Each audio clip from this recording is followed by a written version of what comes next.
La disolución de Yo Mensaje de Navidad 1964-1965 Samael Aún Beor Primera edición, Colombia, 1964 Este mensaje ha sido escrito en honor del primer Congreso Gnóstico Latinoamericano que se celebrará en Cartagena, República de Colombia, del 27 de diciembre de 1964 al 1 de enero de 1965. El autor Introducción. Esta Navidad de 1964 tiene para el movimiento gnóstico cristiano universal de Colombia doble regocijo, porque además de las festividades celebradas en el Sumón Supremum Santuario de la Sierra Nevada, se verifica en la ciudad de Cartagena de Indias el primer congreso gnóstico que reúne en su seno a valerosos exponentes del pueblo santo que ya se gesta bajo la dirección del Avatara de Acuario, venerable maestro Samael Aún Beor, y la doctrina del Salvador del mundo. Este magno acontecimiento nacional se verifica precisamente en la ciudad heroica, donde se dio el primer grito de independencia de nuestra emancipación para sacudir el yugo de la esclavitud, y con este primer congreso gnóstico el Avatara de Acuario nos da la segunda parte del mensaje que la venerable logía blanca entrega por su conducto a la pobre humanidad doliente que gime y llora por una esclavitud más oprobiosa que la que oprimió a nuestros progenitores y predecesores.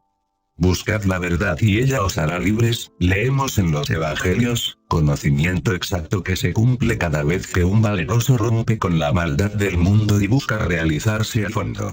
Verdad que no ha podido ser rebatida por los enemigos de la pureza y santificación. Filósofos y escritores de antaño han preguntado qué es la verdad. Aquí en este mensaje nos entrega el Avatara de Acuario, normas concretas para descubrir en nosotros esa verdad de que nos habla el divino Rabí de Galilea. Hay tres pecados capitales que separan al hombre de la verdad. Primero, el que miente peca contra el Padre que es la verdad y contra el noveno mandamiento. Segundo, el que odia, peca contra el Hijo que es amor y contra el primer mandamiento de la ley de Dios. En que os améis los unos a los otros probaréis que sois mis seguidores. Si amas a tu amigo eso hacen los fariseos. Y tercero, el que fornica peca contra el Espíritu Santo que es fuego sexual, fuente misma de la vida, y contra el sexto mandamiento. Por ello nos dice San Pablo, Corintios 6:18, huid de la fornicación, cualquier otro pecado que el hombre hiciere, fuera del cuerpo es. Mas el que fornica, contra su propio cuerpo peca. Por ello es el peor de los pecados porque nos cierra la puerta de entrada, el sexo, para seguir el camino de nuestra propia cristificación. Recordad que el Cristo nos dijo, yo soy el camino, yo soy la verdad, yo soy la vida. Nadie llegará al Padre sino por mí.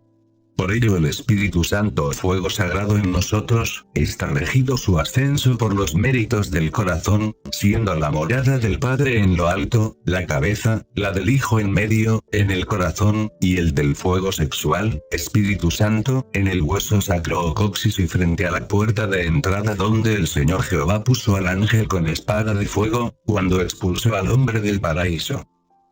Solo el puro y el casto pueden entender la Santa Biblia y desentrañar los profundos misterios que ella encierra, pero a ella acuden los que jamás la han leído para rebatir la guarda del sexto mandamiento diciendo: y el creced y multiplicaos, mandato que fue dado solo a Adán según la sabiduría del Génesis, y cuando todavía no se le había dado compañera al hombre en su primera etapa evolutiva como andrógino. También, horrorizados, se oponen al mandamiento, adoloridos porque piensan que el mundo se les puede acabar. Este argumento se lo repiten a todo gnóstico que divulga el sexto mandamiento, decirles que estas enseñanzas las damos solo para los gnósticos y que la humanidad no se acabará, porque para eso están ellos, para reproducirse como los demás animales de la tierra y sus mujeres pariendo con dolor, con insoportable costo y gran vergüenza, y que nosotros tomaremos de allí lo que más sirva para gloria del Padre, del Hijo y del Espíritu Santo. Ha sido tan hábilmente disimulado por los hombres lo que implica el sexto mandamiento que veamos como lo explica la enciclopedia Sopena, que casi siempre reproduce lo que dice el diccionario de la Real Academia de la Lengua Española. Adulterio. Del latín adulterium, cópula o ayuntamiento carnal ilegítimo del hombre con la mujer, siendo uno de ellos o los dos casados. O lo que es lo mismo, la violación corporalmente consumada de la fidelidad conyugal por cualquiera de los dos cónyuges, y fornicación, del latín fornicare, tener ayuntamiento o cópula carnal fuera del matrimonio. Utea. Con lo cual se indica claramente que adulterio y fornicación es la misma cosa. Con razón los eruditos nos tratan de imbéciles. Si lo uno y lo otro fuesen lo mismo, la Biblia no tendría por qué hablar sobre adulterio y adúltero en 25 versículos diferentes y de fornicación en 25 diversos versículos, y de fornicado, fornicando y fornicar en muchos versículos más. La definición académica obliga a los letrados y eruditos a rechazar el mandato tal como es y a despreciar la sangre del cordero. Que estudien lo que dice la Biblia en el capítulo 15 del Levítico, donde se habla claramente de lo que implica el tremendo vicio de la fornicación y declara inmundo hasta la tarde el que pierde su simiente voluntaria o involuntariamente. Los mismos lectores de la Biblia manifiestan que eso pertenece al Antiguo Testamento para indicar así que está en desuso, cuando el Cristo dijo: "Yo no he venido a abrogar la ley sino a cumplirla".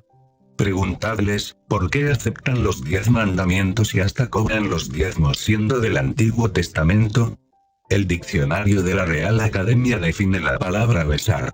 Del latín besaiale, a tocar a alguna persona o cosa con los labios, contrayéndolos o dilatándolos suavemente para manifestar amor, amistad o reverencia. Ahora cabe preguntar cómo lo interpretará el letrado que paseando con una dama, un desconocido de ambos le da un beso en la mejilla. ¿Cómo enseña la Real Academia o cómo lo entiende? Entonces, ¿en qué quedamos? Nosotros los gnósticos usamos el plan divino para el acontecimiento de una divina concepción y muchas veces se procesa en la forma en que lo denuncia la Santa Biblia y acontece el caso de Ana, madre de Juan el Bautista, que lo tuvo a la edad de 70 años, por cuyo motivo ese hijo tuvo que vivir en el desierto y vestirse con pieles de animales. Los externos usan millones de espermatozoides para su propia reproducción, nosotros los aprovechamos para darnos vida, luz y sabiduría a nosotros mismos y con la escapada de uno solo de ellos, logramos obtener hijos de la luz. Sostienen los amantes del vicio que la mujer sufre cuando el varón le niega la simiente. Decirles que las nuestras no sufren porque son castas y que nosotros les llevamos la ventaja de conocer los dos sistemas, por ello el maestro afirma que si Luzbel hubiese conocido la sapiencia del pecado jamás hubiera caído. Observa, oh gnóstico, que la mujer solo pierde un huevo mensualmente y que el fornicario pierde a voluntad millones en el mismo tiempo. Ha sido demostrado microscópicamente que la mujer produce millones de huevos. Observa que en casi todas las especies animales el macho tiene más belleza que la hembra, en cambio en la especie humana se opera lo contrario. Observa también que entre los animales el macho respeta a su hembra una vez que está gestando y ella al tiempo lo rehúye, pero el fornicario no respeta las leyes de la naturaleza y hace todo lo contrario. Observa que a la mujer se le llama el sexo débil y sin embargo maneja al hombre a su antojo. Cuando el hombre recupera la castidad perdida se rejuvenece y se embellece como los animales que él hace castos a la fuerza para explotarlos, adquiere nuevamente el bastón de mando, el báculo de los patriarcas y se liberta del sexo, y lo domina. Nuestra simiente se nutre de 3 alimentos básicos. Primero con lo que comemos. Segundo con lo que respiramos. Y tercero, con lo pensamos. Ahora sabrás por qué hemos pedido para ti saneamiento completo, alejando vicios, separando carnes y pidiéndote castidad en pensamiento, palabra y obra, y no olvides que esto es para ti, no es para los de afuera. Por ello el Cristo decía: no des margaritas a los cerdos porque las hollan.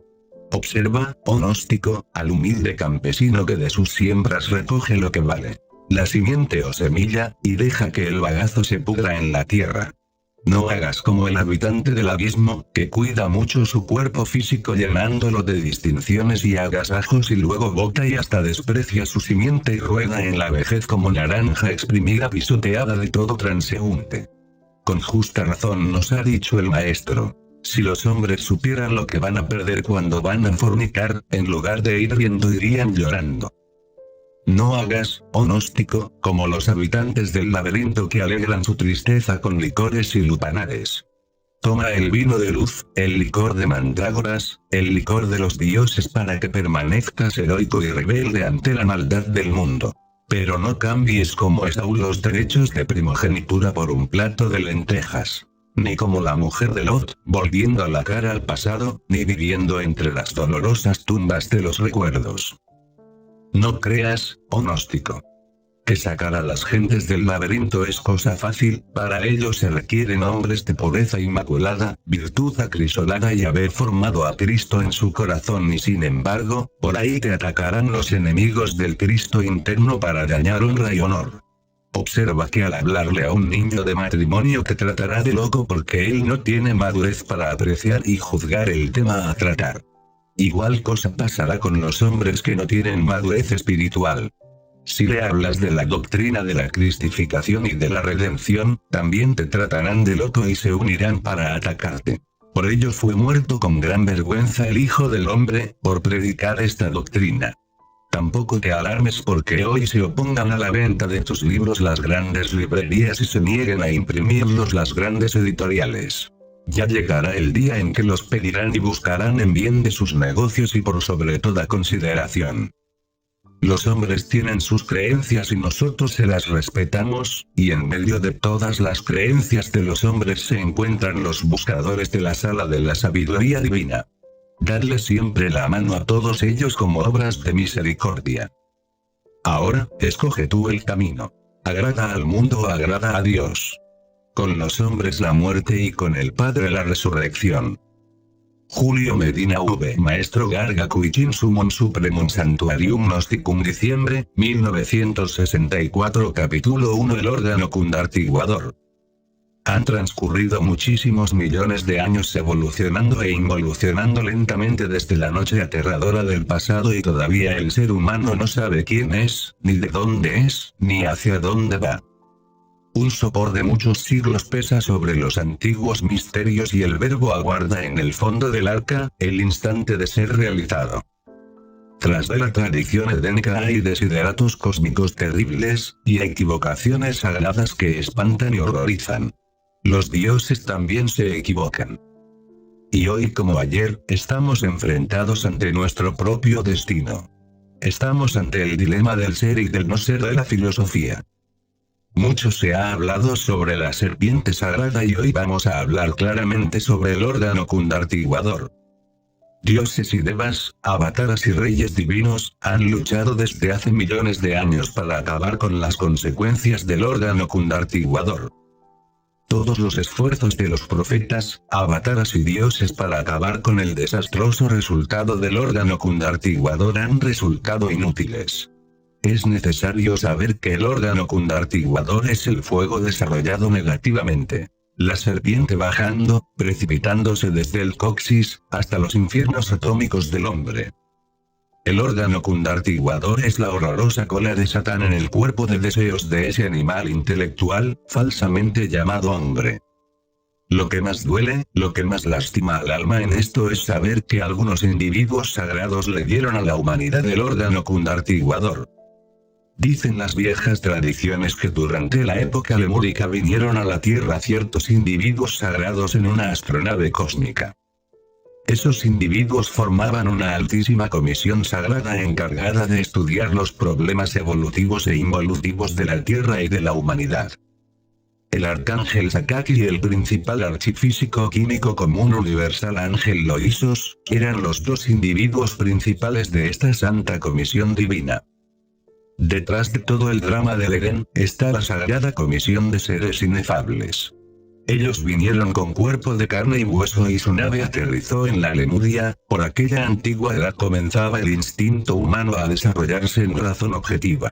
La altísima comisión pudo evidenciar hasta la saciedad que el hombre edénico ya empezaba a sospechar el motivo por el cual fue creado. La raza lemúrica empezaba a adivinar los motivos de su existencia, mísera existencia, motivos mecánicos. Cada ser humano es una maquinita que capta y transforma energías cósmicas que luego adapta inconscientemente a las capas inferiores de la Tierra. Eso, maquinitas humanas, y nada más. ¿Qué sería del mundo sin esas maquinitas? El mundo sin ese sello, sin esa fisonomía que le da la humanidad, es algo sin motivo y lo que no tiene motivo deja de existir. La humanidad en su conjunto es un órgano de la naturaleza, un órgano que recoge y asimila energías cósmicas, necesarias para la marcha del organismo planetario. Desgraciadamente no es muy agradable ser máquina y eso es el llamado hombre, eso, sí, eso y nada más. Cuando algún rebelde se levanta en armas contra la naturaleza, cuando quiere dejar de ser máquina, los tenebrosos poderes lo combaten a muerte. Raros son aquellos humanos capaces de combatir a los tenebrosos, a la naturaleza, al cosmos, etc. Y por lo común esos rebeldes capitulan. Muchos son los llamados y pocos los escogidos, solo unos pocos logran vencer a la naturaleza y sentarse en el trono del poder para gobernarla. Los lemures ya habían sospechado todo y con su instinto comprendían que los seres humanos dejaban de nacer cuando después de haber prestado sus servicios de máquinas a la naturaleza, se hacían perversos. Por doquiera y en todos los rincones de Lemuria se sospechaba instintivamente toda esta tragedia que ya quería asomarse a la razón objetiva. La Comisión Sagrada, después de examinar serenamente este problema, resolvió tomar medidas cósmicas drásticas para evitar la desilusión total del género humano y hasta suicidios en masa. Los grandes desideratos cósmicos están tras de Adán y Eva. La Sagrada Comisión está oculta tras el drama y el escenario edénico. Todo se cumple y el hombre recibe el maldito estigma del órgano cundartiguador. Tiempo después, muchos siglos quizá, regresó la Santa Comisión encabezada por el archiserafín Sebotar, dado que el arcángel Sakaki se había convertido en uno de los 4 tetrasustentadores del universo. Las tradiciones dicen que el regreso fue a los 3 años justos, empero estos 3 años siempre son simbólicos. La realidad fue que entonces, después de severo examen de la situación del archifísico químico Ángel Loisos, destruyó el órgano cundartiguador en la raza humana, porque ésta no lo necesitaba. El ser humano había abandonado todas sus sospechas y se había ilusionado de las bellezas de este mundo. Los dioses salvaron al ser humano de una gran crisis.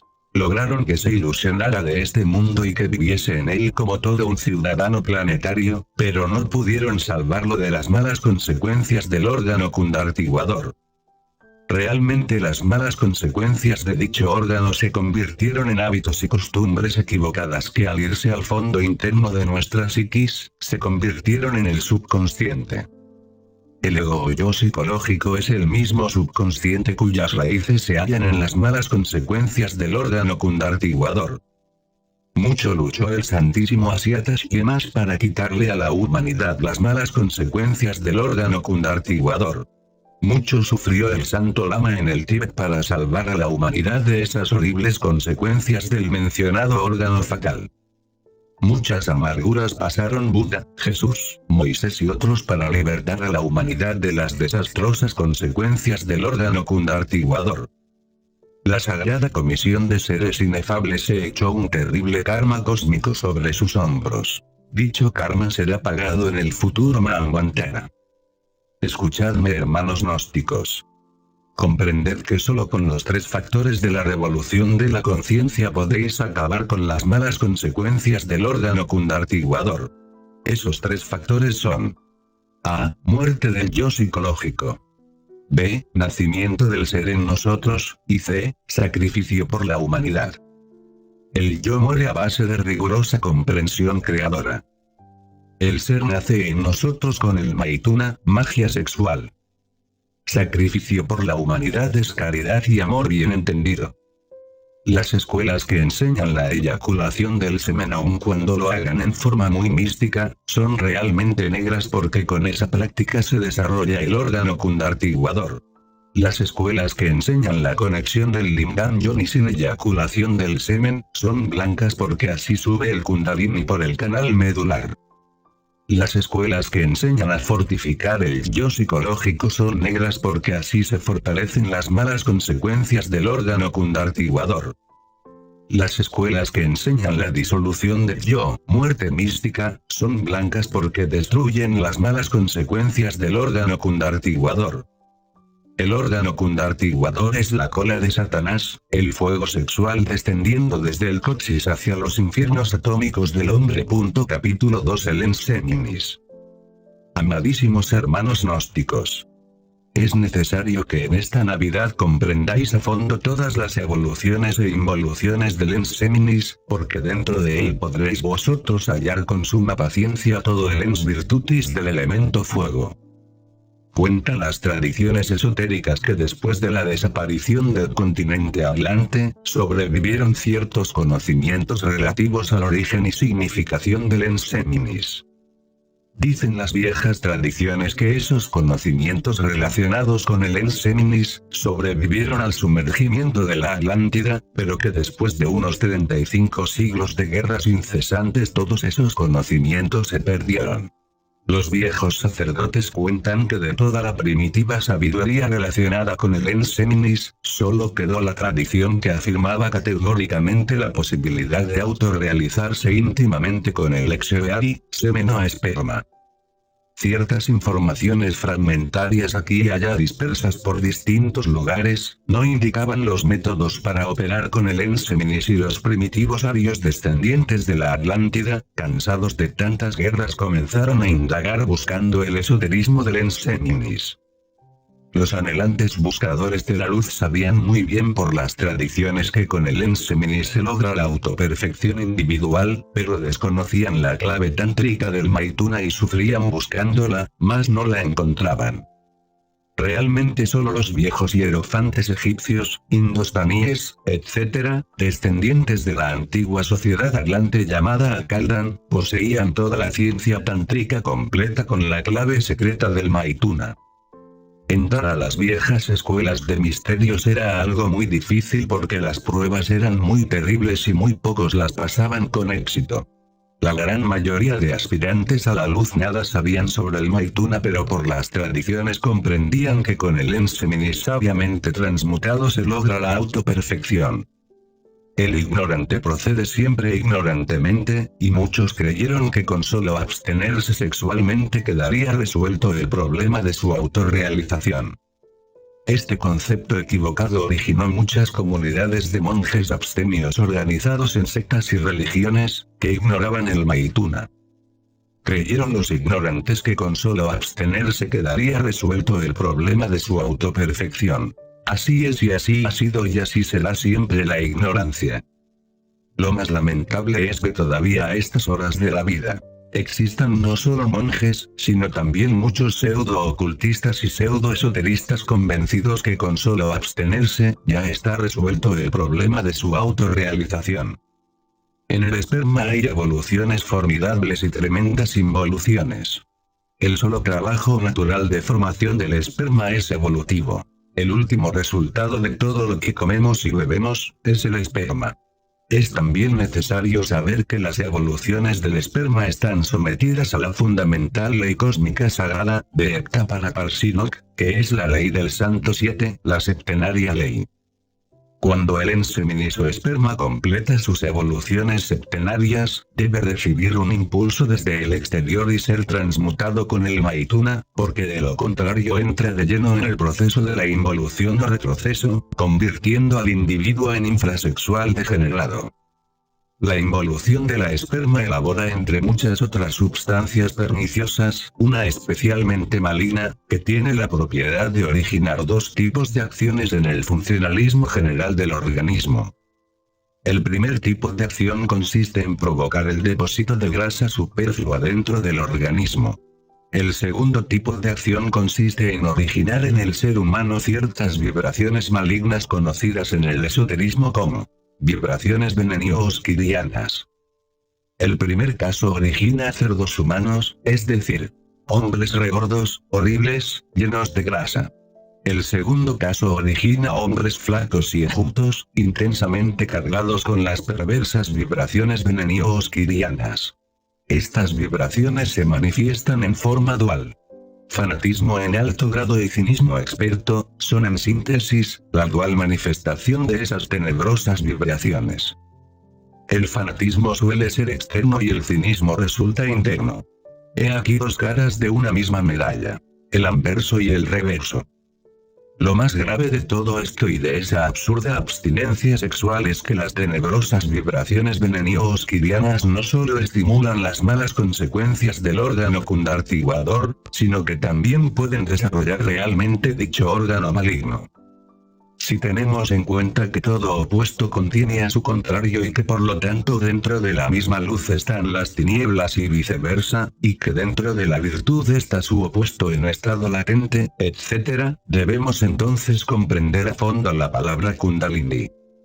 Kunda, nos recuerda al órgano cundartiguador. Lini, en antiguo lenguaje hablante, significa fin. Esto es pues, fin del órgano cundartiguador. Analizando a fondo la cuestión, llegamos a la conclusión lógica que necesitamos el Maituna para transmutar el Enseminis y poner fin no solo al órgano cundartiguador sino a las consecuencias que quedaron de dicho órgano. Cuando el yo se disuelve y la serpiente de fuego sube por el canal medular, desaparecen hasta los últimos vestigios del órgano cundartiguador. Debido a eso, podemos darle al fuego sagrado el nombre de Kundalini, que significa fin del órgano cundartiguador. Capítulo 3. Los 7 cosmos. La Cábala dice que existen 2 cosmos: el macrocosmos y el microcosmos. El primero representa lo infinitamente grande, lo segundo representa lo infinitamente pequeño. La enseñanza cabalista sobre los 2 cosmos está incompleta, es tan solo una enseñanza fragmentaria. Existen 7 cosmos y no únicamente 2 como pretenden equivocadamente los cabalistas. El absoluto en sí mismo es explicado por la Cábala como teniendo 3 aspectos, a saber: 1 Ein Sof Aur, 2 Ein Sof, 3 Ein. Ein Sof Aur viene a ser el círculo externo. Ein Sof viene a ser el círculo medio. Ein es de hecho Sat, el inmanifestado absoluto. El primer cosmos no podría existir dentro del inmanifestado Ein, ni siquiera dentro del Ein Sof. El primer cosmos solo puede existir en el Ein Sof Aur. El primer cosmos es de naturaleza puramente espiritual y su nombre es protocosmos.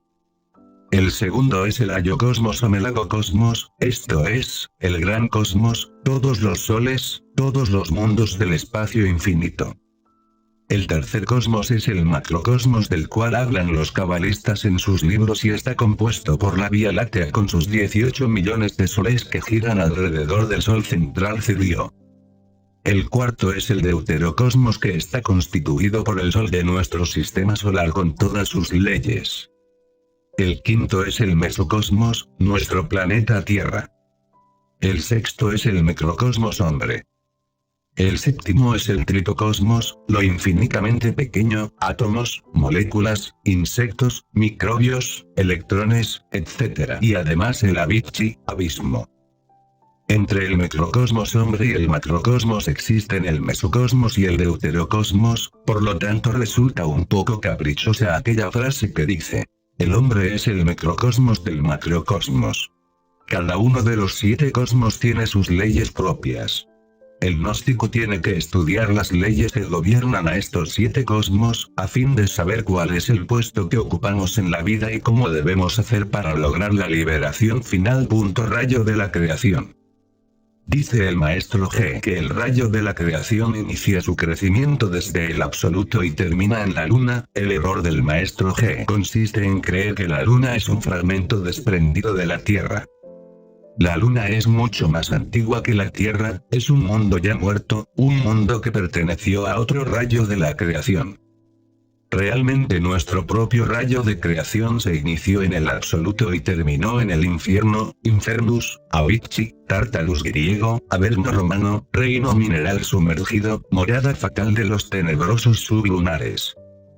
El rayo de la creación correctamente explicado es así: A, absoluto; B, todos los mundos; C, todos los soles; D, el sol; E, todos los planetas; F, la Tierra; G, el abismo. Los hermanos del movimiento gnóstico deben comprender a fondo este conocimiento esotérico que en este mensaje de Navidad les damos para que sepan cuál es el lugar exacto que vienen a ocupar en el rayo de la creación. Necesitamos conocer a fondo el camino a fin de lograr la Navidad del corazón y la liberación final. En el absoluto se inicia el rayo de la creación con el protocosmos. Todos los mundos en el rayo de la creación corresponden al ayocosmos. Todos los soles de la Vía Láctea corresponden al macrocosmos en el rayo de la creación. El deuterocosmos en el rayo de la creación es el Sol. El mesocosmos en el rayo de la creación está constituido por todos los planetas del sistema solar y la Tierra que los representa. El microcosmos es el hombre en el rayo de la creación. El tritocosmos es el átomo y el abismo. En el primer cosmos solo existe la única ley, la ley del absoluto. En el segundo cosmos el primero se convierte en tres y tres leyes gobiernan el segundo cosmos. En el tercer cosmos las tres se convierten en 6 leyes. En el cuarto cosmos las 6 se duplican en 12. En el quinto cosmos las 12 se duplican para convertirse en 24 leyes. En el sexto cosmos las 24 leyes se duplican convirtiéndose en 48 leyes. En el séptimo cosmos las 48 leyes se convierten por duplicación en 96 leyes. En el protocosmos solo se hace la voluntad del absoluto, la única ley. En el segundo cosmos la gran ley se convierte en 3, Padre, Hijo y Espíritu Santo, fuerza positiva, fuerza negativa, fuerza neutra. En el tercer cosmos comienza la mecánica porque las 3 fuerzas primordiales se dividen convirtiéndose en 6. En el cuarto cosmos la vida se vuelve mucho más mecánica porque ya no son 6, sino 12 las leyes que lo gobiernan. En el quinto cosmos la vida es muchísimo más mecánica y ya casi nada tiene que ver con la voluntad del absoluto, porque las 12 leyes se han vuelto 24. En el sexto cosmos la vida es tan tremendamente materialista y mecánica que ya ni siquiera se sospecha que existe la voluntad del absoluto. Nosotros vivimos en un mundo mecánico de 48 leyes, un mundo donde no se hace la voluntad del absoluto, un apartadísimo rincón del universo, un lugar oscuro y terriblemente doloroso. El puesto que ocupamos en el rayo de la creación es lamentable, en nuestro mundo ya no se hace la voluntad del absoluto y ni siquiera la voluntad de las 3 divinas personas llamadas Padre, Hijo y Espíritu Santo. 48 espantosas leyes mecánicas nos gobiernan y dirigen, somos realmente unos infelices desterrados viviendo en este valle de amarguras. Por debajo de nosotros en el rayo de la creación solo están los desgraciados del abismo gobernados por la horrible mecánica de las 96 leyes. Necesitamos libertarnos de las 48 leyes para pasar el quinto cosmos, el de las 24 leyes. Necesitamos libertarnos luego del quinto cosmos, el de las 12 leyes, y después continuar nuestro trabajo de liberación final pasando por el cuarto y el tercero y segundo cosmos para regresar al absoluto. Todas las sustancias de los 7 cosmos están dentro de nosotros mismos. Dentro del cerebro pensante tenemos la sustancia del protocosmos, dentro del cerebro motor o sistema pensante tenemos la sustancia del ayocosmos. Dentro del cerebro consciente formado por todos los centros nerviosos específicos del organismo humano, tenemos la sustancia del macrocosmos y así sucesivamente. Los materiales para trabajar los tenemos dentro del organismo humano y si creamos los cuerpos existenciales superiores del ser, logramos de hecho libertarnos de todos los cosmos incluyendo el séptimo, para entrar al fin dentro del absoluto, inmanifestado, Sat-Ain. Los gérmenes de los cuerpos existenciales del ser se hallan depositados en el semen, es necesario desarrollar esos gérmenes, y eso solo es posible con el Maituna, magia sexual. Ya en nuestras pasadas publicaciones y mensajes hemos hablado sobre los cuerpos existenciales superiores del ser, y por ello nuestros estudiantes gnósticos están informados. Sabemos que el cuerpo astral, no lo confundamos con el cuerpo lunar, está gobernado por 24 leyes y que el cuerpo físico está gobernado por 48 leyes. Si creamos el cuerpo astral es claro que nos libertamos del mundo fatal de las 48 leyes, y que nos convertimos en habitantes del mundo de las 24 leyes. Si creamos el cuerpo mental nos libertamos del mundo de las 24 leyes y entramos al mundo de las 12 leyes. Recordemos que el cuerpo mental está gobernando por 12 leyes. Si creamos el cuerpo causal o cuerpo de la voluntad consciente, entramos en el mundo de 6 leyes y nos convertimos en los habitantes de ese mundo porque el cuerpo de la voluntad consciente, el causal, está gobernado por 6 leyes. Los trabajos con el Maituna y la disolución del yo, más el sacrificio por la humanidad, nos permiten hacer nuevas creaciones, dentro de nosotros mismos, para libertarnos del mundo de las 6 leyes y pasar más allá del ayocosmos y protocosmos inefable.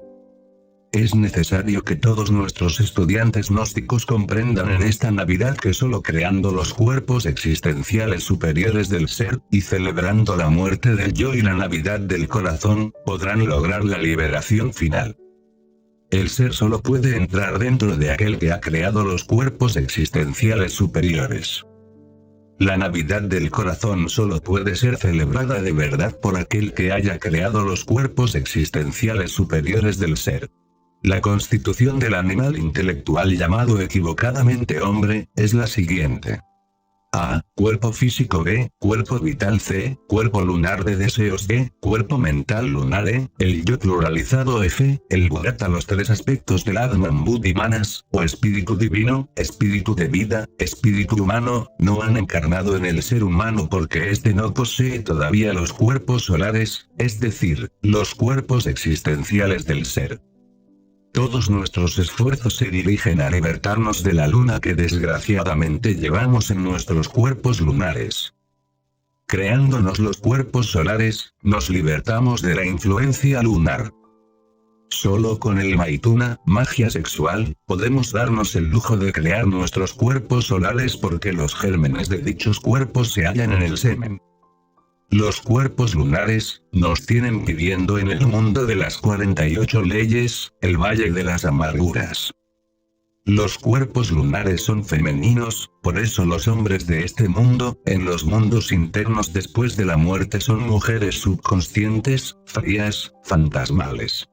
Es muy lamentable que los escritores teosofistas, pseudo-rosacrucistas, etc., no hayan sido capaces de comprender que los vehículos internos actuales del ser humano, son cuerpos lunares que debemos desintegrar después de habernos creado los cuerpos solares. Es imposible liberarnos del mundo de las 48 leyes mientras no hayamos creado los cuerpos existenciales superiores del ser. Capítulo 4. El yo psicológico. Los pseudo-ocultistas y pseudo-esoteristas, dividen el ego en 2 yoes. Yo superior y yo inferior. Superior e inferior es división de un mismo organismo. Yo superior, yo inferior es todo ego, todo yo. El íntimo, lo real ser, no es el yo, trasciende todo yo, está más allá de todo yo. El íntimo es el ser es lo real, lo atemporal, lo divinal. El yo tuvo un principio y tendrá inevitablemente un fin, todo lo que tiene un principio tiene un fin. El ser, el íntimo, no tuvo principio, no tendrá fin. Él es lo que siempre ha sido y lo que siempre será. El yo continúa después de la muerte y retorna a este valle de lágrimas para repetir acontecimientos, satisfacer pasiones y pagar karma. El ser no continúa porque no tuvo principio, solo continúa lo que pertenece al tiempo, lo que tuvo un principio. El ser no pertenece al tiempo. Lo que continúa está sometido a decrepitud, degeneración, dolor, pasión. Nuestra vida actual, es el efecto de nuestra vida pasada, continuación de nuestra vida pasada, el efecto de una causa anterior. Toda causa tiene su efecto, todo efecto tiene su causa, toda causa, se transforma en efecto, todo efecto se convierte en causa. Nuestra vida presente es la causa de nuestra vida futura, nuestra futura vida tendrá por causa nuestra vida actual, con todos sus errores y miserias. Continuar es aplazar el error y el dolor, nosotros debemos morir de instante en instante para no continuar. Es mejor ser que continuar. El yo es el origen del error y de su consecuencia que es el dolor, mientras exista el yo, existirá el dolor y el error. Nacer es dolor, morir es dolor, vivir es dolor. Dolor en la niñez, la adolescencia, la juventud, la madurez, la vejez. Todo en este mundo es dolor. Cuando dejamos de existir en todos los niveles de la mente, desaparece el dolor, solo dejaremos de existir radicalmente disolviendo el yo psicológico. El origen del yo es el órgano cundartiguador, el yo está constituido por todas las malas consecuencias del órgano cundartiguador. El yo es un manojo de pasiones, deseos, temores, odios, egoísmo, envidia, orgullo, gula, pereza, ira, apetencias, apegos, sentimentalismos morbosos, herencia, familia, raza, nación, etc. El yo es múltiple, el yo no es individual, el yo existe pluralizado, y continúa pluralizado y retorna pluralizado. Así como el agua se compone de muchas gotas, así como la llama se compone de muchas partículas ígneas, así el yo se compone de muchos yoes. Millares de pequeños yoes constituyen el yo ego que continúa después de la muerte y retorna a este valle de lágrimas para satisfacer deseos y pagar karma. En cinta sucesiva los yoes pasan en orden sucesivo por la pantalla de la vida, para representar su papel en el drama doloroso de la vida. Cada yo de la trágica cinta tiene su mente propia, y sus ideas, y criterio propio. Lo que a un yo le gusta, a otro yo le disgusta. El yo que hoy jura fidelidad ante el área de la gnosis, es desplazado más tarde por otro yo que odia la gnosis. El yo que hoy jura amor eterno a una mujer, es reemplazado más tarde por el otro yo que nada tiene que ver ni con la mujer ni con el juramento. El animal intelectual llamado falsamente hombre no tiene individualidad, porque no tiene un centro permanente de conciencia, no tiene continuidad de propósitos porque no tiene un centro de gravedad permanente, solo tiene el yo pluralizado. No es pues extraño que muchos se afilien al movimiento gnóstico y luego se conviertan en enemigos de él. Hoy con la gnosis, mañana contra la gnosis, hoy en una escuela, mañana en otra, hoy con una mujer, mañana con otra, hoy amigo, mañana enemigo. Capítulo 5 Retorno y reencarnación. Retorno y reencarnación son dos leyes diferentes. Severos análisis nos han llevado a la conclusión de que existe diferencia entre retornar y reencarnar. El yo no es un individuo puesto que está constituido por muchos yoes, y cada yo, aun cuando tiene algo de nuestra propia subconsciencia, goza de cierta autoindependencia. El yo es legión de diablos, afirmar que la legión se reencarna resulta absurdo.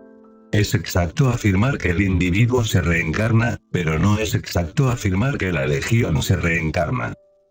En este mundo existen millones de personas, pero es muy difícil hallar un individuo.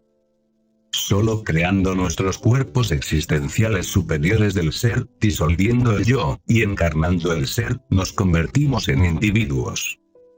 Los individuos sagrados se reencarnan, pero el yo únicamente retorna a nueva matriz para vestirse o mejor dijera revestirse con nuevo traje de piel.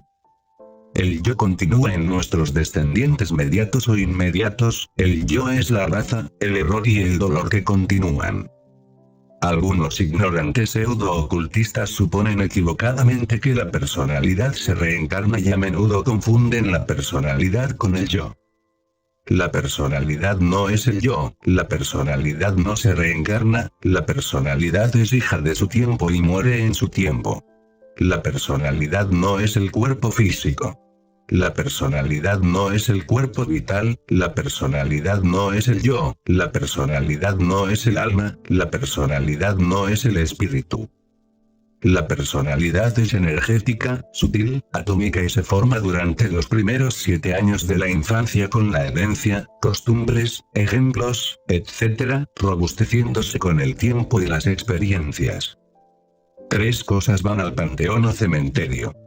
1. Cuerpo físico. 2. Cuerpo vital. 3. Personalidad. El cuerpo físico y el vital se desintegran poco a poco en forma simultánea.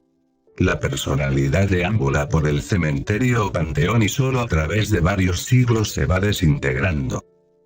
Lo que continúa, eso que no se desintegra en el cementerio, es el yo pluralizado.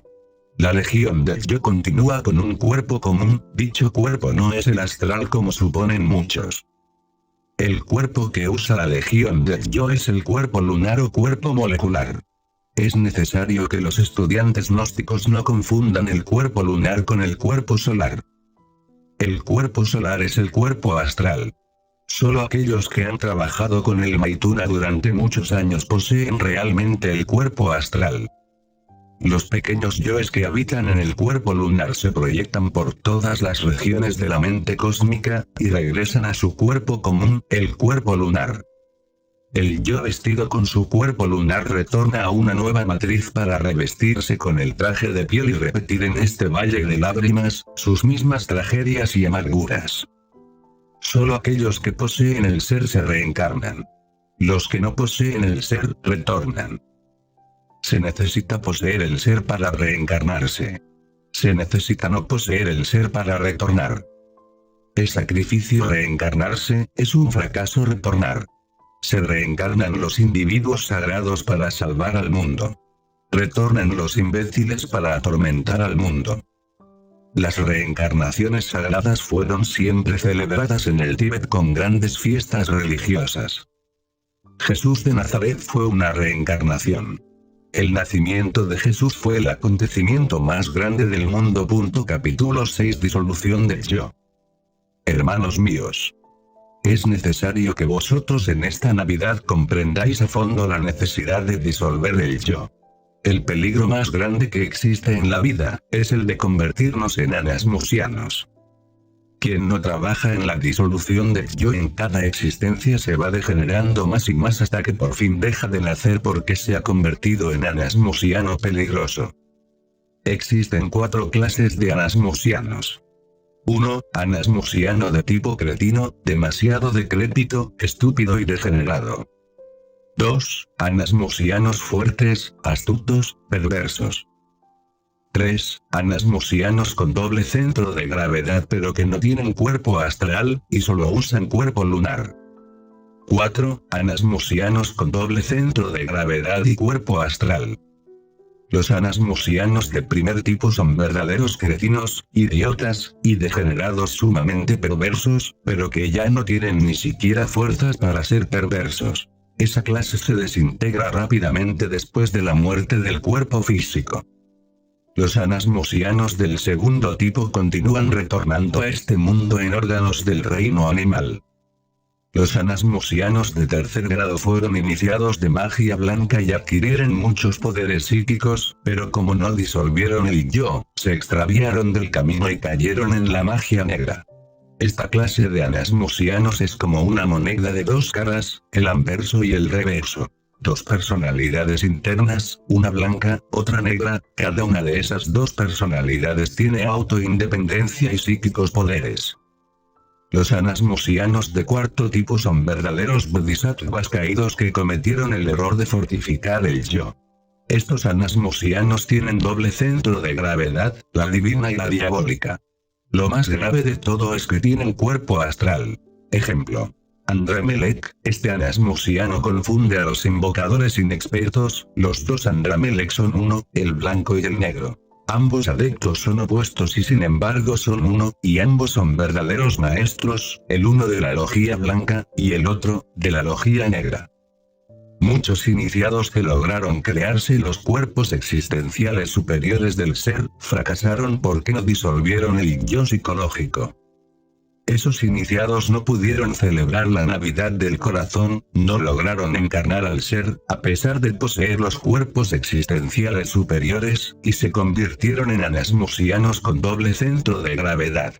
Es necesario comprender la necesidad de trabajar con los 3 factores de la revolución de la conciencia si es que realmente queremos la autorrealización a fondo. Si excluimos cualquier factor de la revolución de la conciencia, el resultado es el fracaso. Nacer, morir, sacrificarnos por la humanidad, he ahí los 3 factores básicos de la revolución de la conciencia. Magia sexual, disolución del yo, caridad, este es el triple sendero de la vida recta. Algunos hermanos gnósticos, nos han escrito pidiéndonos una didáctica para la disolución del yo. La mejor didáctica para la disolución del yo, se halla en la vida práctica intensamente vivida. La convivencia es un espejo maravilloso donde el yo se puede contemplar de cuerpo entero. La relación con nuestros semejantes, los defectos escondidos en el fondo subconsciente afloran espontáneamente, saltan fuera porque el subconsciente nos traiciona y si estamos en estado de alerta percepción, entonces los vemos tal cual son en sí mismos. La mejor alegría para el gnóstico es celebrar el descubrimiento de alguno de sus defectos. Defecto descubierto, defecto muerto. Cuando descubrimos algún defecto debemos verlo en escena como quien está viendo cine, pero sin juzgar ni condenar. No es suficiente comprender intelectualmente el defecto descubierto. Se hace necesario sumergirnos en profunda meditación interior, para atrapar al defecto en los otros niveles de la mente.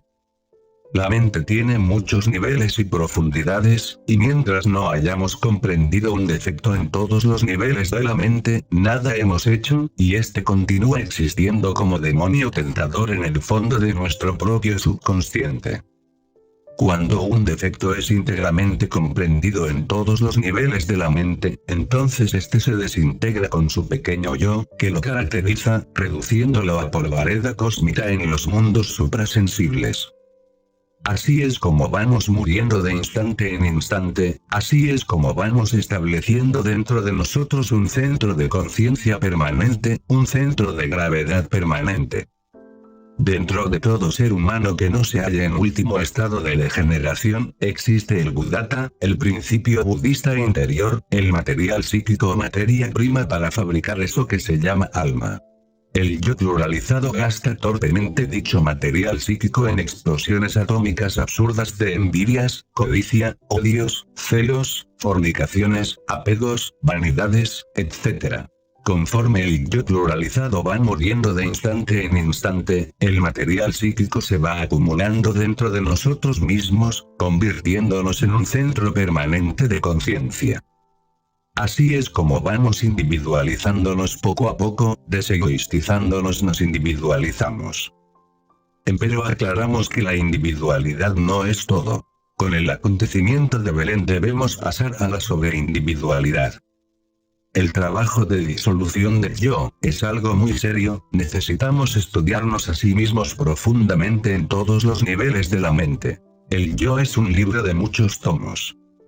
Necesitamos estudiar nuestros pensamientos, emociones, acciones, de instante en instante, sin justificar ni condenar, necesitamos comprender íntegramente en todas las profundidades de la mente, todos y cada uno de nuestros defectos.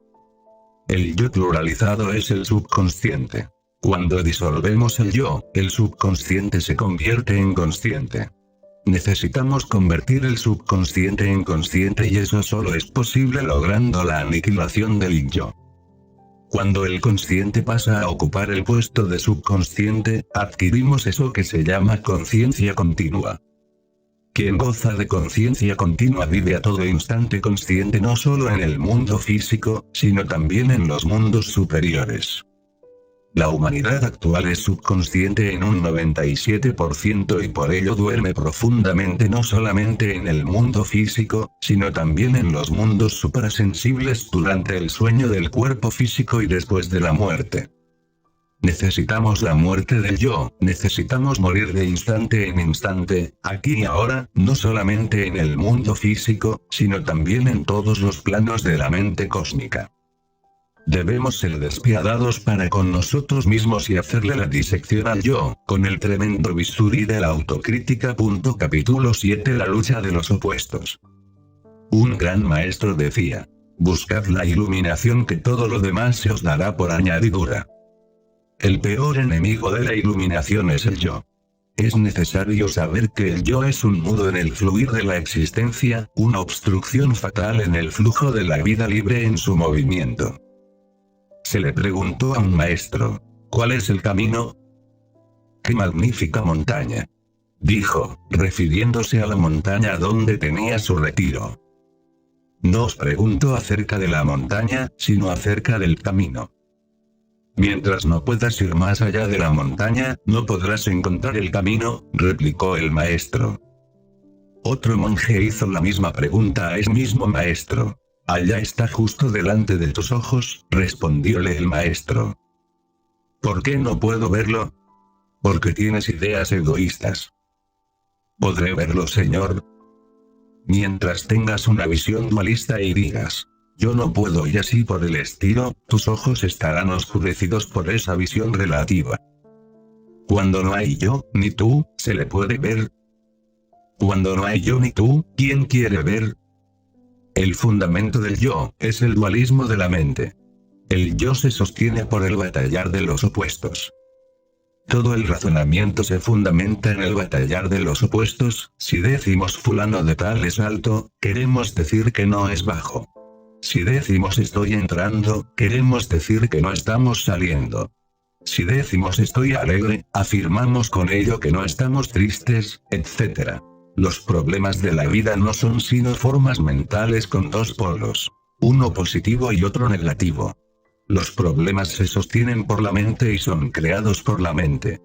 Cuando dejamos de pensar en un problema, este termina inevitablemente. Alegría y tristeza, placer y dolor, bien y mal, triunfo y derrota, constituyen el batallar de los opuestos en el cual se fundamenta el yo. Toda la vida miserable que vivimos va de un opuesto a otro. Triunfo, derrota, gusto, disgusto, placer, dolor, fracaso, éxito, esto, aquello, etc. Necesitamos liberarnos de la tiranía de los opuestos. Esto solo es posible aprendiendo a vivir de instante en instante sin abstracciones de ninguna especie, sin sueños, sin fantasía.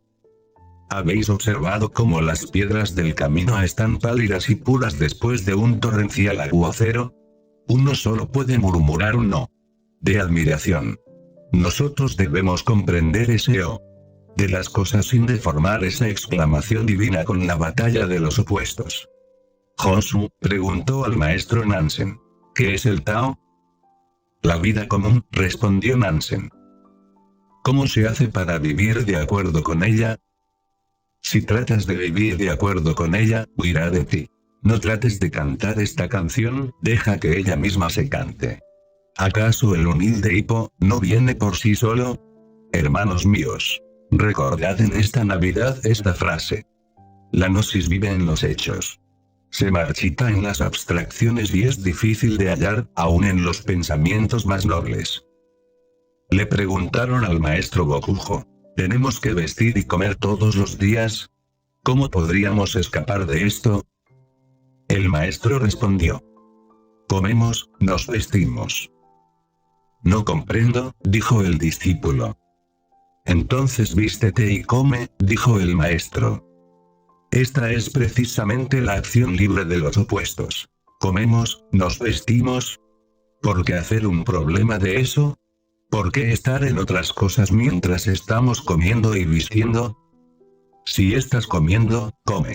Y si estás vistiéndote, vístete, y si andas por la calle, anda, pero no pienses en otra cosa, haced únicamente lo que estáis haciendo, no huyas de los hechos, no los llenes de tantos significados, símbolos, sermones y advertencias.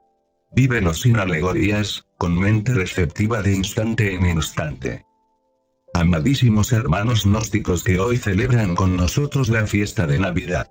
Comprended que os estoy hablando del sendero de acción, libre del batallar doloroso de los opuestos. Acción sin distracciones, sin escapatorias, sin fantasías, sin abstracciones de ninguna especie. Cambiad vuestro carácter, amadísimos, cambiadlo a través de la acción inteligente, libre del batallar de los opuestos. Cuando se le cierran las puertas a la fantasía, se despierta el órgano de la intuición. La acción, libre del batallar de los opuestos es acción intuitiva, es acción plena. Donde hay plenitud del yo está ausente. La acción intuitiva nos conduce de la mano hasta el despertar de la conciencia. Trabajemos y descansemos felices abandonándonos al curso de la vida. Agotemos el agua turbia y podrida del pensamiento habitual y en el vacío fluirá la gnosis y con ella la alegría de vivir. Esta acción inteligente, libre del batallar de los opuestos nos eleva a un punto en el cual algo debe romperse. Cuando todo marcha bien se rompe el techo rígido de pensar y la luz y el poder del íntimo entran a raudales en la mente que ha dejado de soñar. Entonces en el mundo físico y fuera de él, durante el sueño del cuerpo material, vivimos totalmente conscientes e iluminados gozando la dicha de la vida en los mundos superiores. Esta tensión continua de la mente, esta disciplina, nos lleva al despertar de la conciencia. Si estamos comiendo y pensando en negocios es claro que estamos soñando. Si estamos manejando un automóvil y estamos pensando en la novia, es lógico que no estamos despiertos, estamos soñando. Si estamos trabajando y estamos recordando al compadre o a la comadre, o al amigo, o al hermano, etc., es claro que estamos soñando. La gente que vive soñando en el mundo físico, vive también soñando en los mundos internos durante aquellas horas en que el cuerpo físico está durmiendo. Se necesita dejar de soñar en los mundos internos. Cuando dejamos de soñar en el mundo físico, despertamos aquí y ahora, y ese despertar aparece en los mundos internos. Buscad primero la iluminación, que todo lo demás se os dará por añadidura. Quien está iluminado ve el camino, quien no está iluminado no puede ver el camino y fácilmente puede extraviarse en la senda y caer en el abismo. Es terrible el esfuerzo y la vigilancia que se necesitan de segundo en segundo, de instante en instante para no caer en ensoñaciones. Basta con un minuto de descuido y ya la mente está soñando al acordarse de algo, al pensar en algo distinto al trabajo o al hecho que estemos viviendo en el momento. Cuando en el mundo físico aprendemos a estar despiertos de instante en instante, en los mundos internos durante las horas de sueño del cuerpo físico y también después de la muerte viviremos despiertos y autoconscientes de instante en instante. Es doloroso saber que la conciencia de todos los seres humanos duerme y sueña profundamente, no solamente durante aquellas horas de reposo del cuerpo físico, sino también durante ese estado irónicamente llamado estado de vigilia. La acción libre del dualismo mental produce el despertar de la conciencia. Capítulo 8. Técnica de la meditación. La técnica de la meditación nos permite llegar hasta las alturas de la iluminación. Debemos distinguir entre una mente que está quieta y una mente que está aquietada a la fuerza. Debemos distinguir entre una mente que está en silencio y una mente que está silenciada violentamente. Cuando la mente está aquietada a la fuerza, realmente no está quieta, está amordazada por la violencia. Y en los niveles más profundos del entendimiento hay toda una tempestad. Cuando la mente está silenciada violentamente, realmente no está en silencio y en el fondo clama, y grita y se desespera. Es necesario acabar con las modificaciones del principio pensante durante la meditación. Cuando el principio pensante queda bajo nuestro control, la iluminación adviene a nosotros espontáneamente. El control mental nos permite destruir los grillos creados por el pensamiento. Para lograr la quietud y el silencio de la mente es necesario saber vivir de instante en instante, saber aprovechar cada momento, no dosificar el momento. Toma todo de cada momento, porque cada momento es hijo de la gnosis, cada momento es absoluto, vivo y significante. La momentaneidad es característica especial de los gnósticos. Nosotros amamos la filosofía de la momentaneidad. El maestro Humón dijo a sus discípulos: si caminan, caminen. Si se sientan, siéntense, pero no vacilen. Un primer estudio en la técnica de la meditación es la antesala de esa paz divina que supera todo conocimiento. La forma más elevada de pensar, es no pensar. Cuando se logra la quietud y el silencio de la mente, el yo con todas sus pasiones, deseos, apetencias, temores, afectos, etc. se ausenta. Solo en ausencia del yo puede la esencia de la mente, Buddhata, despertar para unirse al íntimo y llevarnos al éxtasis. Es falso como pretende la escuela de magia negra del Subú, que la mónada, o la gran realidad penetre dentro de aquel que todavía no posee los cuerpos existenciales superiores del ser. Lo que entra dentro de los fanáticos tenebrosos del Subú son las entidades tenebrosas que se expresan en ellos con gestos y acciones y palabras bestiales y absurdas. Esas gentes son poseídas por tenebrosos. La quietud y el silencio de la mente tienen un solo objetivo: Liberar la esencia de la mente para que ésta, fusionada con la mónada o íntimo, pueda experimentar eso que nosotros llamamos la verdad. Durante el éxtasis y en ausencia del yo puede la esencia vivir libremente en el mundo de la niebla de fuego experimentando la verdad. Cuando la mente se halla en estado pasivo y receptivo absolutamente quieta y en silencio, se liberta el Buddhata o esencia de la mente y adviene el éxtasis. La esencia se halla siempre embotellada entre el batallar de los opuestos. Mas, cuando la batalla termina y la quietud y el silencio son absolutos, la esencia queda libre y la botella vuelta a pedazos. Cuando practicamos la meditación, nuestra mente es asaltada por muchos recuerdos, deseos, pasiones, preocupaciones, etc. Debemos evitar el conflicto entre la atención y la distracción. Existe conflicto entre la distracción y la atención cuando combatimos contra esos asaltantes de la mente. El yo es el proyector de dichos asaltantes mentales. Donde hay conflicto, no existe quietud ni silencio. Debemos anular al proyector mediante la autoobservación y la comprensión. Examinar cada imagen, cada recuerdo, cada pensamiento que llegue a la mente, recordar que todo pensamiento tiene dos polos. El positivo y el negativo. Entrar y salir son dos aspectos de una misma cosa, el comedor y el baño, lo alto y lo bajo, lo agradable y lo desagradable, etc., son siempre los dos polos de una misma cosa. Examinad los dos polos de cada forma mental que llegue a la mente. Recordad que solo mediante el estudio de las polaridades se llega a la síntesis. Toda forma mental puede ser eliminada mediante la síntesis. Ejemplo. Nos asalta el recuerdo de una novia. ¿Es bella? Pensemos que la belleza es el opuesto de la fealdad y que si en su juventud es bella, en su vejez será fea. Síntesis. No vale la pena pensar en ella, es una ilusión, una flor que se marchitará inevitablemente. En la India esta autoobservación y estudio de nuestra propia mente es llamada pratyahara. Los pájaros pensamientos deben pasar por el espacio de nuestra propia mente en sucesivo desfile pero sin dejar rastro alguno. La infinita procesión de pensamientos proyectados por el yo, al fin se agota y entonces la mente queda quieta y en silencio.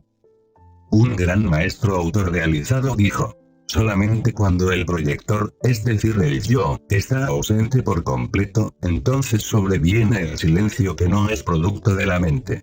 Este silencio es inagotable, no es del tiempo, es lo inconmensurable, solo entonces adviene aquello que es. Toda esta técnica se resume en dos principios. A. Profunda reflexión y B. Tremenda serenidad.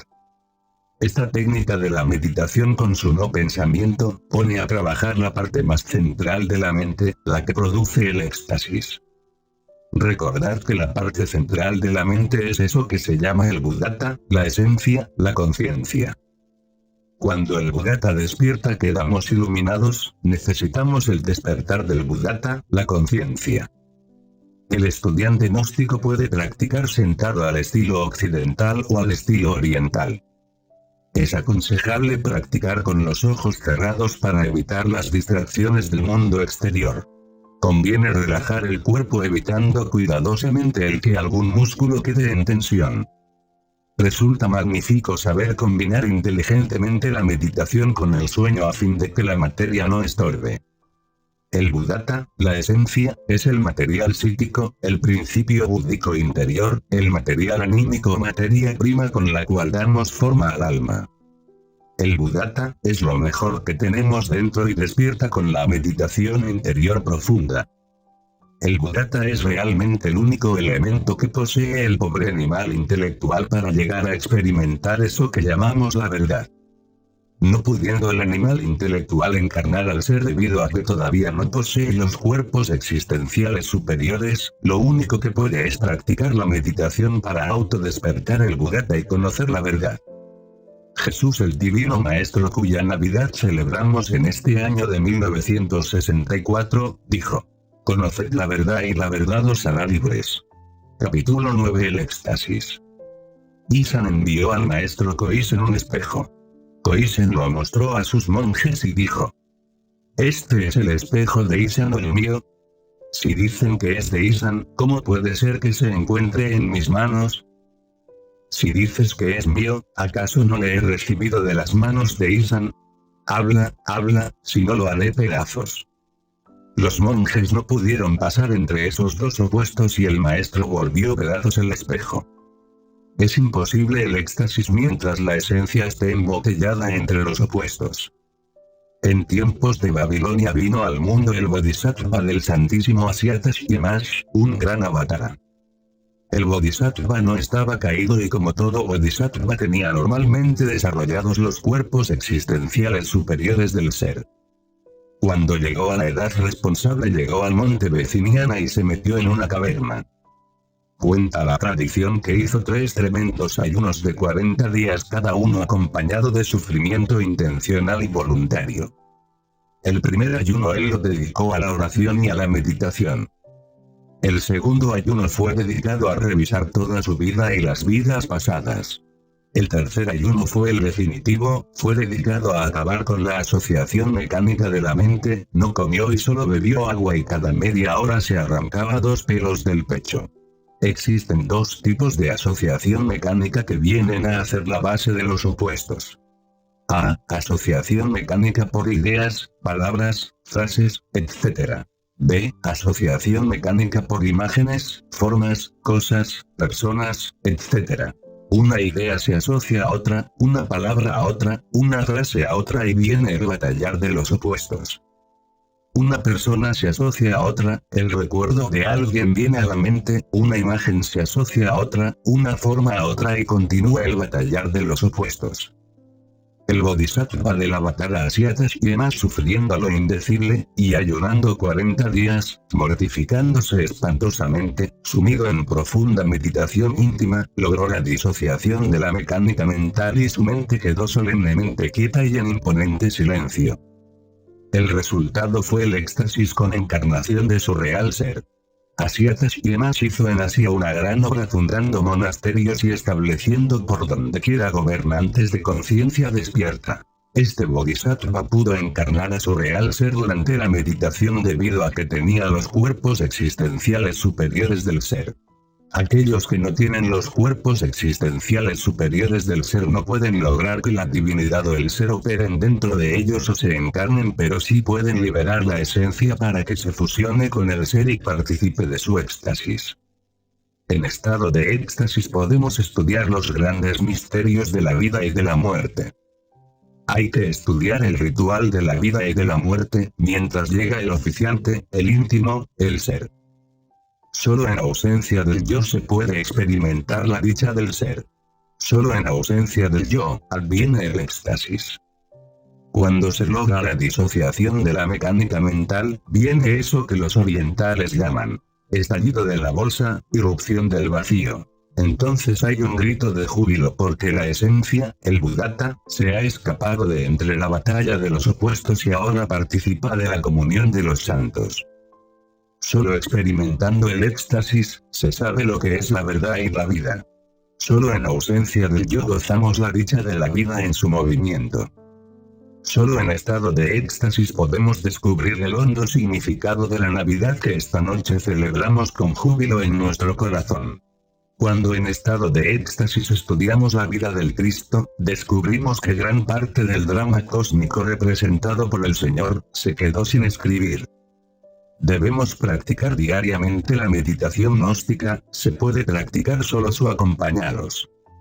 La técnica de la meditación enseñada en este mensaje, debe establecerse en todos los lumisiales gnósticos, como una obligación, convirtiendo dichos lumisiales, en centros de meditación. Todos los hermanos gnósticos en grupos, deben sentarse a meditar. Todo grupo gnóstico debe practicar esta técnica de la meditación antes o después de los rituales.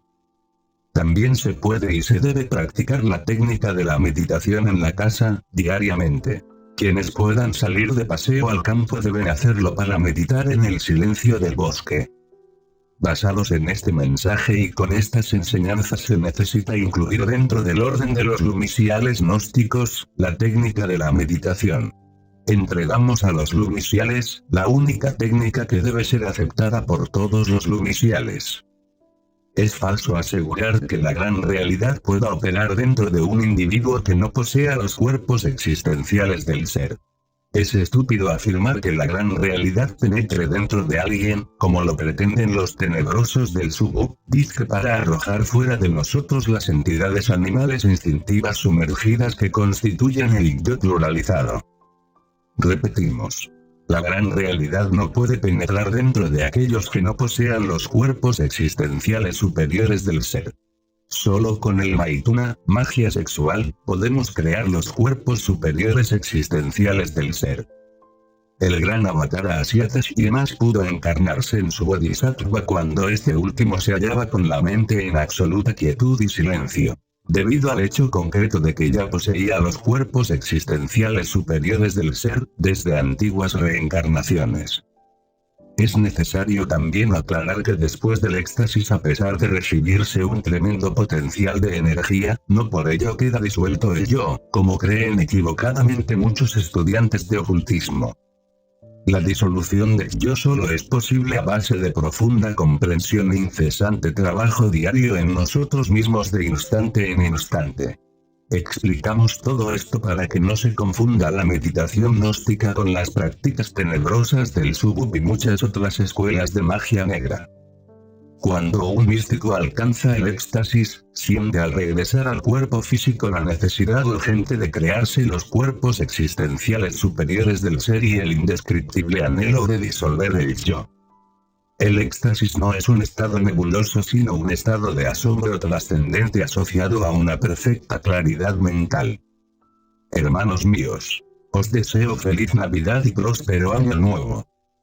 Que la estrella de Belén resplandezca en vuestro camino. Paz inverencial.